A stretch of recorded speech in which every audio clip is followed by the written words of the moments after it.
যাদের কাছে কলম চালাবার ক্ষমতা রয়েছে, যাদের কাছে পড়ার মতন চক্ষু রয়েছে, যাদের কাছে জ্ঞান নামক চশমা রয়েছে, এরা লুকিয়ে আছে গর্তে। আর যাদের কাছে পড়ার মতন বিদ্যা নেই, যাদের কাছে জ্ঞান নামক চশমা নেই, তারা আছে মাঠে ময়দানে এখানে ওখানে। সম্মানিত সূচি, আলেম সমাজকে দিয়ে আমরা চালু করি চলুন। আজকে বক্তব্য দেয় কারা? এই হযরত আলীর মতন ভণ্ডরা গীত গেয়ে গিয়ে টাইম পাস করে, কেসা কাহিনী বলে টাইম পাস করে। আরে বক্তব্য দেয় জালসাতে কারা? যারা আপনার 20,000 টাকাতে জান্নাতে ঢুকিয়ে দেয়। এটাই তো হচ্ছে বিদ্যার অথরিটি। জ্ঞানী মানুষকে দিয়ে বক্তব্যের মাঠে আমরা বক্তব্য দোয়া করাই না কেন?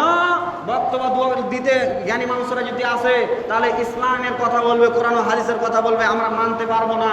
আর বক্তব্যের মাঠটাকে, জালসার মাঠটাকে এই যে হযরত আলীর মতন লোকেরা এসে এমন হাসি ঠাট্টার জায়গা বানিয়েছে, এমন তিরস্কার জঘন্য জায়গা বানিয়েছে, যা বলে বোঝাতে পারবো না। আর যুবক ছেলেরা আবার দুটা হাসির কথার লেগে ওকে নিয়ে আসছে যে হযরত আলী আসবে আর 2-4টা কথা বলবে। আমি নাম ধরে কাউকে বলা আমার আদত নয়, স্বভাব নয়, কিন্তু আজকে বর্তমানে এর বিরুদ্ধে, এর ব্যাপারে কলম কথা বলা একবার অপরিহার্য হয়ে গেছে এই বক্তার বিরুদ্ধে।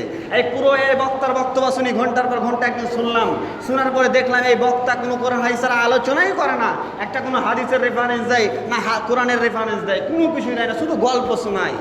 এটাই হচ্ছে জাতির বিদ্যার ত্রুটি, এটাই হচ্ছে জাতির ধ্বংসের, এই বিদ্যার ধ্বংসের কারণ। এ জাতি ভেড়ার দলের মতন। আরে হযরত আলীকে নিয়েছো, আরে নিয়ে চলে এলো। আরে অমুক বক্তাকে নিয়েছো, গীত গেয়ে গেয়ে যে বক্তব্য দিতে পারবে, নিয়ে চলে এলো। কোরআন ও হাদিস যে বুঝাতে পারবে তাকে বক্তব্য দিতে নিয়েছো, একে নিয়ে আসবে না মানুষ। সম্মানিত সূচি, আমার মসজিদের ঘটনা বলি আপনাকে। আমরা সমাজের মানুষেরা কতটা শিক্ষিত আর কতটা জাহেল একটু দেখুন। বড় বড় আলেমদেরকে আমার মসজিদে থাকার জন্য নিয়ে এলো, আমাদের গ্রামের মসজিদে থাকার জন্য বড় বড় আলেমদেরকে নিয়ে আসলেন। বড় বড় আলেমেরা কোরআন ও সহিহ হাদিসের একবারে বেতুখার লাগামহীন বক্তব্য দিলেন, একবারে কোরআন আর হাদিসের তুখার বক্তব্য রাখলেন। কারো পছন্দ হলো না। কেন? আল হাক্কু মুররুন, হক কথা গায়ে লাগে।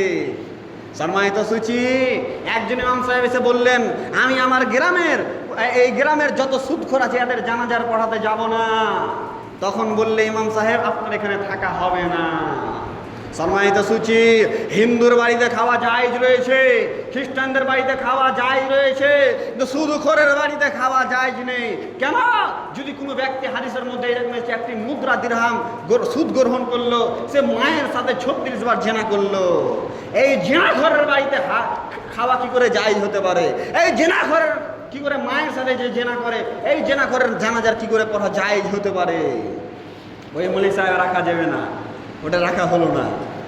তো এইভাবে এই একা লাগাতার মৌলভী যাচাই মাচাই করতে লাগলো, পরীক্ষা নিতে লাগলো। পরীক্ষা নিচ্ছে কে?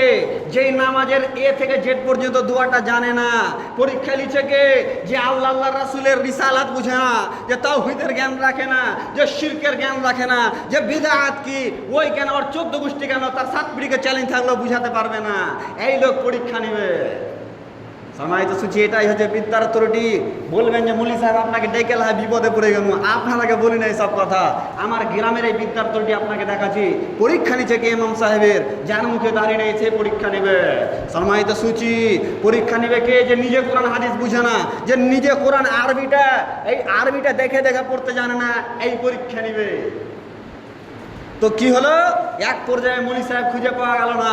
দেখা গেল যে মৌলভী সুর আছে, যে মৌলভী গীত গায়ে বক্তব্য দিতে পারবে, যে মৌলভী বলতে পারবে আমার রাসূল বলছেন ওই দিক থেকে আসবো, এই দিক থেকে যাবো, মিলিয়ে যে বক্তব্য দিতে পারবে তাকে নিয়ে এসো।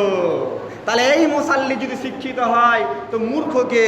রাসূল সাল্লাল্লাহু আলাইহি ওয়াসাল্লাম বক্তব্য দিলেন কেমন ভাবে, রাসূল সাল্লাল্লাহু আলাইহি ওয়াসাল্লাম বক্তব্য রাখতেন কেমন ভাবে, একটু শুনে রাখুন, জেনে রাখুন। আপনাদেরকে হুমকি দিতে আসেনি এখানে। রাসূল সাল্লাল্লাহু আলাইহি ওয়াসাল্লাম যখন বক্তব্য দিতেন, তিনার চোখগুলো লাল হয়ে যেতেন, এমনভাবে বক্তব্য দিতেন যেন মিলিটারিদেরকে, যেমন ফোর্সদেরকে ট্রেনিং দিচ্ছেন, এইভাবে তিনি বক্তব্য রাখতেন। সুর দিয়ে বক্তব্য রাখা দলিল কোথায় আছে মৌলভী সাহেব? সময় রাসূল সাল্লাল্লাহু আলাইহি ওয়াসাল্লাম বক্তব্য রাখতেন, বক্তব্য দিতে কাঁদতে লেগে যেতেন। জান্নাত জাহান্নামের যখন কথা আসতো রাসূল সাল্লাল্লাহু আলাইহি ওয়াসাল্লাম কাঁদতেন। আবার সময় রাসূল সাল্লাল্লাহু আলাইহি ওয়াসাল্লাম বক্তব্য দিতেন এমন তো করে যেমন মিলিটারিদেরকে, ফোর্সদেরকে ট্রেনিং দিচ্ছে, এইরকম ভাবে বক্তব্য রাখতেন। যেমন কোনো বাহিনীকে তিনি ধমক দিচ্ছেন, এইভাবে বক্তব্য রাখতেন। আর আমি বক্তব্য রাখছি কেমন করে, 20,000 টাকাতে জান্নাত ঢুকিয়ে দিছি। আর আমরা কত অশিক্ষিত, এটাই হচ্ছে বিদ্যার্থী, আমরা কত জাহেল। এ ধরনের বক্তাকে নিয়ে এসে আমরা জালসা করি। এ ধরনের বক্তা না হলে মুলি সাহেব আদেই উঠে না।